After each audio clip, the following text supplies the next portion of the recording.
Today, we're diving into one of the most ambitious engineering projects on the entire planet, Telangana's Kaleshwaram Project. It's this colossal attempt to literally redraw the map of water in southern India, promising a new era of prosperity for millions. But a recent government audit has pulled back the curtain, and, well, it reveals a very different story. And colossal is definitely the right word. I mean, this isn't just big for India. It's the largest multi-stage lift irrigation project in the world.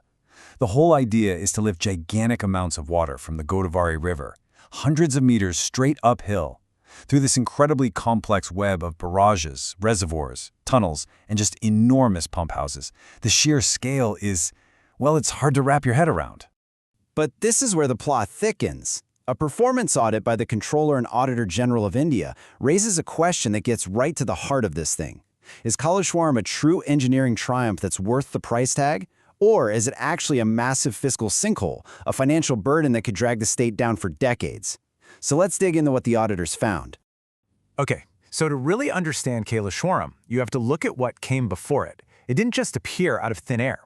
It's actually a massive re-engineering of an older project, the PCSS project, which, to put it mildly, was full of problems. Like, it didn't even have enough water at its source. A pretty fundamental flaw, right? So let's look at the numbers behind this re-engineering.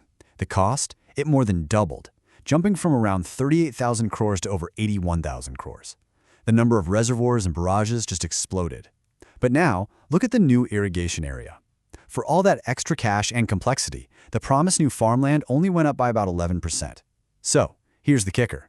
The investment grew way faster than the actual benefits. And this brings us to a really big theme in the audit report: haste. It seems the government was in a huge hurry to get this project built, but that speed came at a price.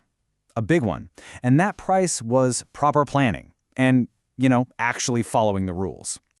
I mean, this quote from the audit says it all.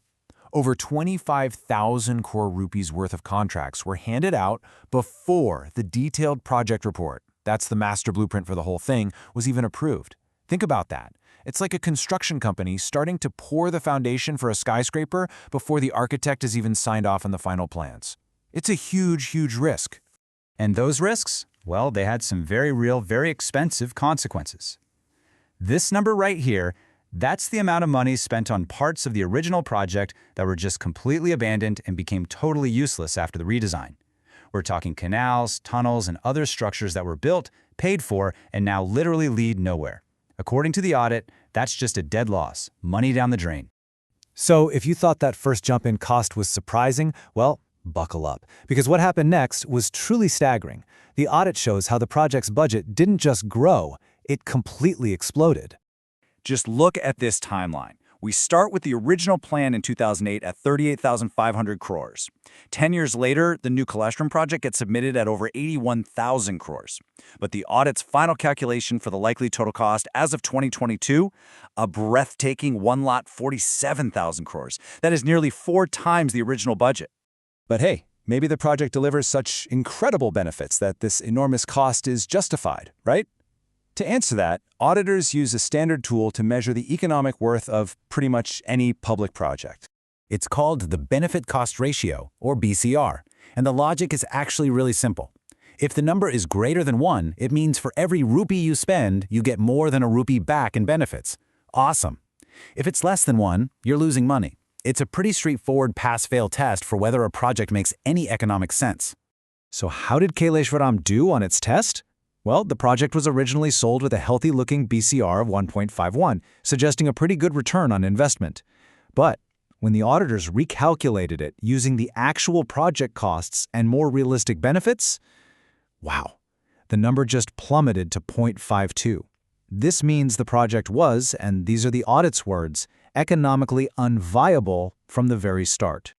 To put that in the simplest terms I can think of, for every single rupee spent on the Kaleshwaram project, the state is only expected to see a return of 52 paise. It's a pretty stark finding that basically questions the entire financial logic of the project. And believe it or not, the financial story doesn't end with construction. The audit makes it crystal clear that the real burden is just beginning. See, running this massive system of lifts takes an incredible amount of power, and the whole thing was financed by an absolute mountain of debt. The amount of electricity needed every year to run these pumps is just immense. The new Kaleshwaram project needs over 14,000 million units of energy every single year. That's a huge jump from the original plan, and it translates into an annual electricity bill of thousands upon thousands of crores that has to be paid, year after year, just to keep the water flowing. And if you want some perspective on that energy demand, get ready for this, because this fact from the audit is absolutely jaw-dropping. On a peak day, when all the pumps are going at full blast, the Kaleshwaram project alone will consume more electricity than the entire state of Telangana used on an average day in 2021. Yeah, you heard that right. More than all the homes, farms, and factories in the state combined. So you're probably wondering, how did they pay for all of this?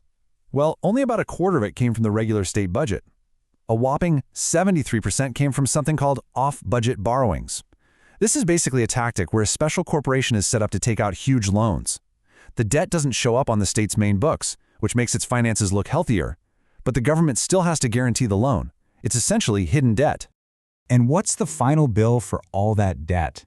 This is it. This is the total amount, including the loan and all the interest, that the audit says the state of Telangana is on the hook to repay over the next 14 years.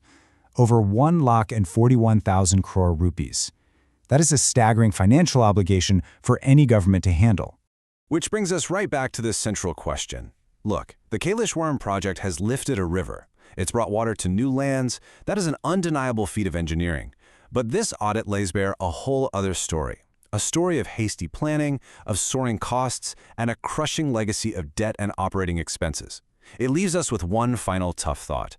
When the cost to run the system is this enormous, and the debt is this staggering, can the water, no matter how vital, ever truly be worth the price?